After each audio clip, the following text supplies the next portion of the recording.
All right, guys, I am back with a brand new DC update. And boy, was Twitter fun this weekend. I grabbed some stuff here for you guys to take a look at.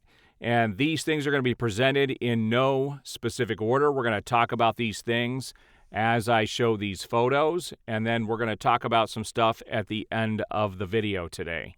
So let's jump into this. So first up, after my last video, Jeff Snyder, the guy who came out and made the comments about Warner Brothers being a mess, came out and had to do a follow-up. And I'm going to talk about what this means and what some people spun this to be. He said, amazing. I may have to clam up on the pod going forward. You guys can't be trusted. Everything is a mess until it isn't. That's why they call good movies miracles. Marvel, DC, Star Wars, Fast and Furious, mess, mess, mess, mess. Like they say, it ain't easy to make a movie, let alone a universe. He's still admitting that it's a mess, and it is.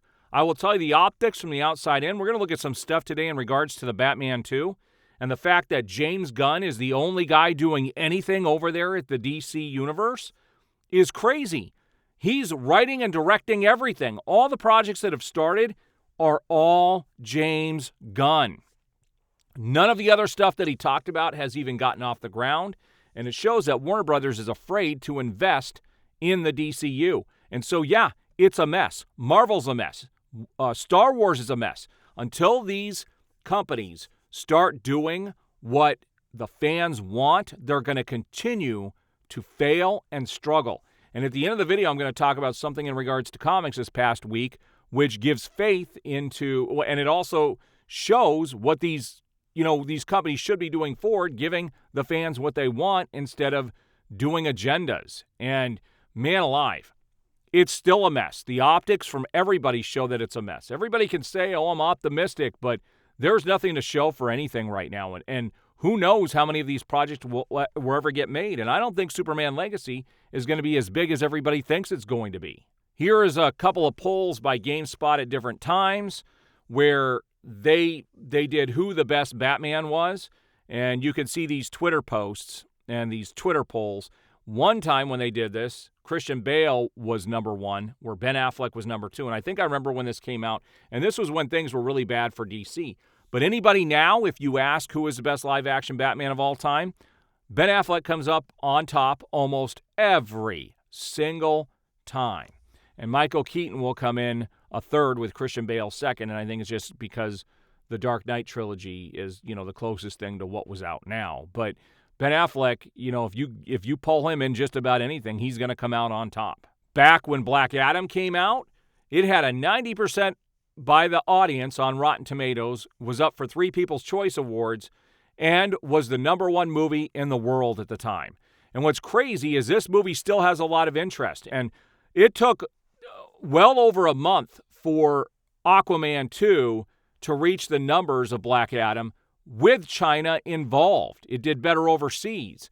We never got that China release with Black Adam, and this movie sells like hotcakes still on physical media, and I showed that in a previous video. The interest in the DCU is still there. The interest when they do things right is still there, but they keep doing everything wrong. So here's the first of 2 things I want to show in regards to the Batman 2. Jeffrey Wright says he hasn't seen a script for the Batman 2 yet. I'm being patient, letting Matt Reeves do his thing, which is going to be magical and wonderful. Now, this got everybody, I posted this on Twitter over the weekend, and it got a lot of people up in arms, saying you're just assuming things are horrible. Because I put, Warner Brothers, a mess. And then I posted this. And what's crazy about this is, people said, well, there was a strike, and the script wouldn't be ready because the writer stopped writing during the strike. That is not true. Anybody who works in Hollywood or in movies, during strikes is when they start writing like crazy and getting scripts ready for when things get back to normal, that they're ready to go to provide some amazing stuff. There is no reason why this script can't be finished yet. None whatsoever. And a lot of people are saying that this movie is going to film in March. There is no way that this movie is filming in March when there's no script yet. And we're going to see something that a cinematographer said here in just a little bit. Not everything is going well behind the scenes. So this is the first of 3 different photos I'm going to show in regards to Christopher Reeves and the CGI cameo with the Flash. Over the weekend, it came out that, his family never okayed the CGI cameo. And what's crazy about this is we had Andy Muschietti's sister came out and said that they got everybody's permission for all the cameos that they did and all the estates for the people who had passed away. And it says right here that none of Christopher Reeve's children ever watched The Flash, and they did not have involvement in the CGI cameo. In fact, I'm probably not going to show the other photos because they kind of rehash this a little bit. I'll just talk about what the other photos said. So one of the photos also said in this article with Variety that nobody ever contacted them. Nobody actually asked them to be able to do this, and they have no interest in watching the film, and that Superman was not his, that Christopher Reeves said Superman was not the project he was most proud of. It was another film. I will show that slide so we can see what movie he chose, or he would have chosen as his number one project. So over the weekend, this was another thing that caused an uproar online. David Ayer reposted an article from Forbes back from January of last year. And the Forbes article said, Warner Brothers Discovery selling DCEU Snyderverse to Netflix is surprisingly the best option. And David Ayer just reposted this over the weekend. Now, what's funny is he came out a few weeks ago and said he was done trying to promote and get his movie, released. But yet he's still interested in sharing stuff like this. Why would he share stuff like this? Why? To what end? Well, guys, I told you, there are things happening behind the scenes that we are not seeing. The wheels are turning and things are happening. And I hope we find out what some of those things are sooner rather than later. So there is still a lot of hope out there. And anybody who's given up hope, I feel sorry for you because there are things happening behind the scenes. Here's another look at Creature Commandos. So we'll see what this project is like when it finally gets released. Who knows if it's going to be good or not. We'll find out as soon as it gets released. I'll do a review on this show once it does finally premiere. So again, other people picked up on Batman vs. Superman figures selling out. Fans demand to restore the Snyderverse after the Batfleck figure sold out within minutes. And yes, and I don't care what the haters say out there or any way you guys can spin it. You're not going to sell toys for a dead universe. You're not going to sell toys for something that isn't popular. Ben Affleck as Batman is hugely popular. This suit, everybody's been waiting for this figure to get released.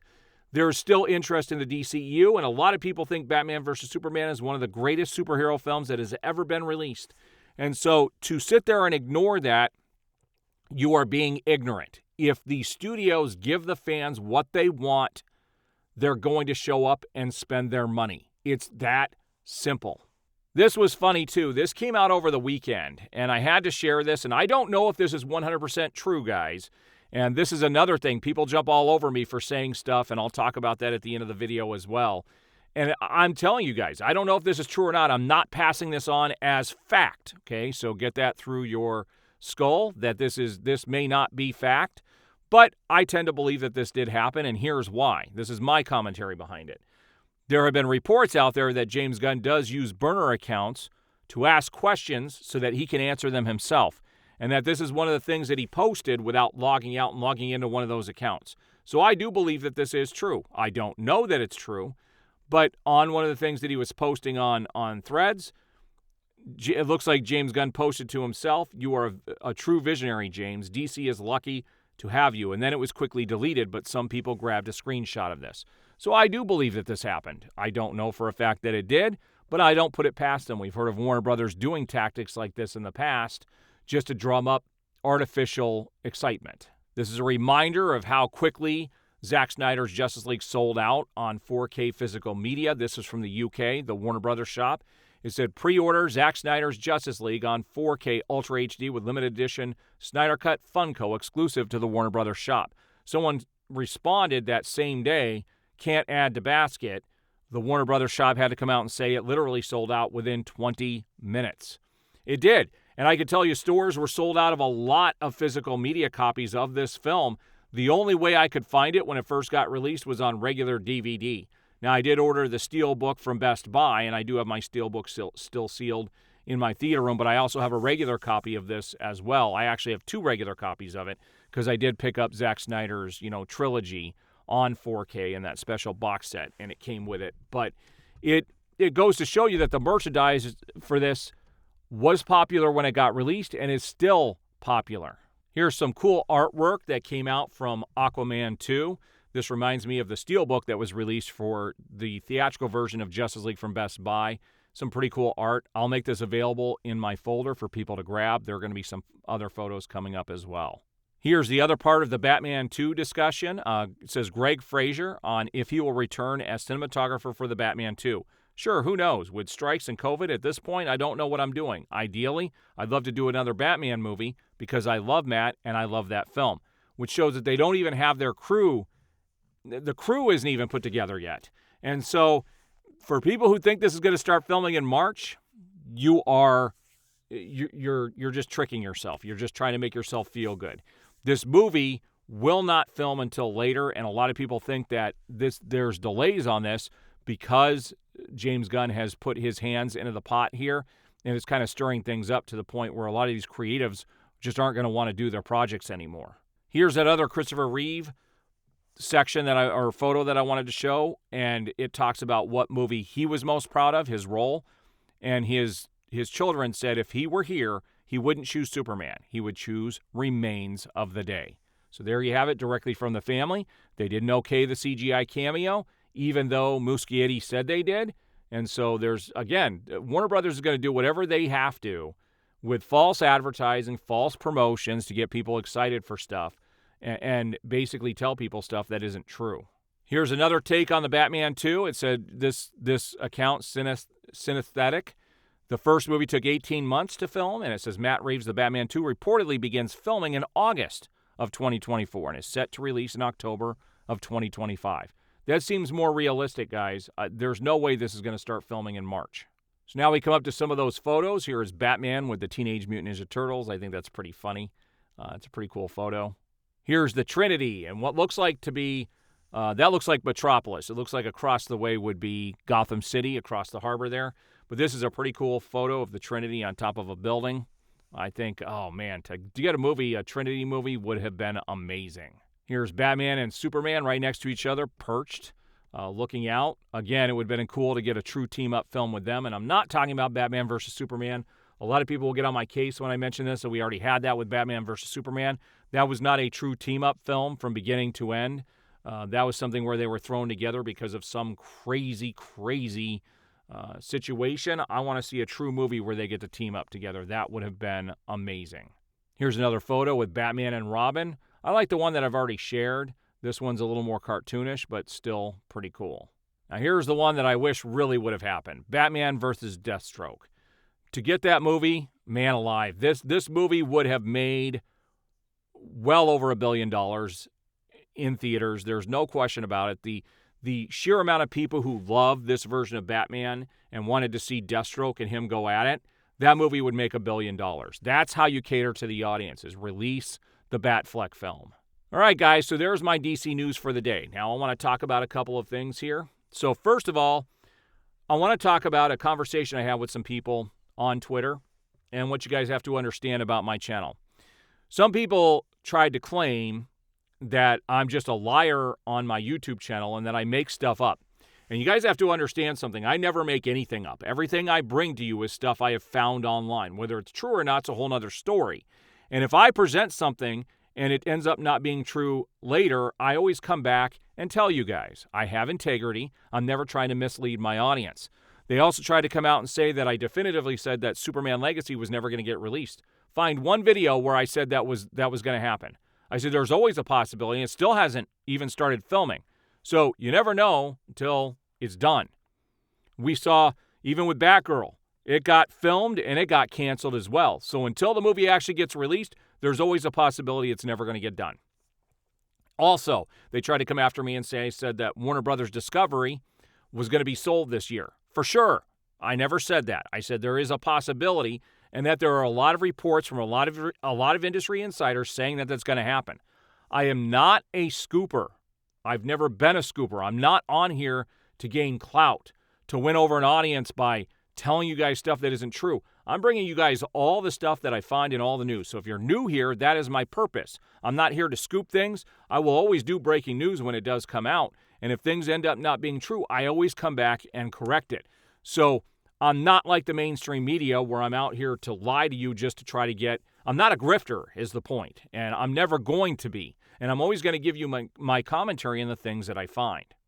Now let's talk about the thing that happened over this last week that gives me some hope that these companies are starting to cater to the people who actually buy the comic books, buy the merchandise, and will pay to go see these movies multiple times in theaters.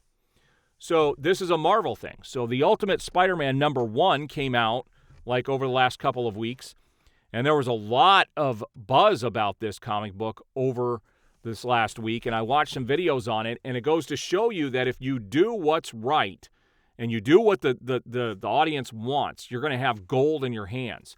Apparently, it sold out like crazy, and this particular comic is an alternate version of Spider-Man in this whole storyline where Spider-Man is 35 years old. He's married to MJ. And this is the thing that grabbed everybody is everybody wanted him and MJ to be back together again. They have 2 kids, a son and a daughter, and he's not Spider-Man in this universe.